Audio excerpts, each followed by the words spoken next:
कस्तो हुने रहेछ एक हप्ता अगाडि आएर के हुन्थ्यो नि हात दल्ने बेसारले नुहाइदिने के तपाईँका पाला के गर्थे हामीले दुला देखेनौँ हामीले दुलाले दुलै देखेनौँ हामीलाई त स्वामी गर्न लगेनन् केही लगेनन् अनि कता न एउटो थोप्लो दही कथाएर झुक्काएर खुवाउँथे होइन थाहा थियो र यस्तो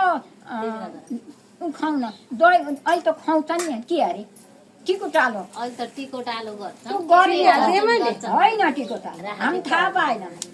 केही होइन हामीलाई बिहा गर्दा कस्तो थियो चलन के थियो बुहारीलाई एउटा मोर दिएका मलाई जल खाएर थाल कटौरा दिन्थे स्टिलको दिएला नि यो खपटो भा त्यहाँभन्दा राम्रो गतिलो पाउनु होइन त्यही आमाले कस्तो चाहिँ कि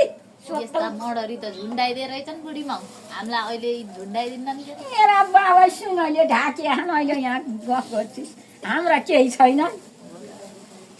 सुनैले ढाकेर लगाएको हाम्रो आँखाले देख्यौँ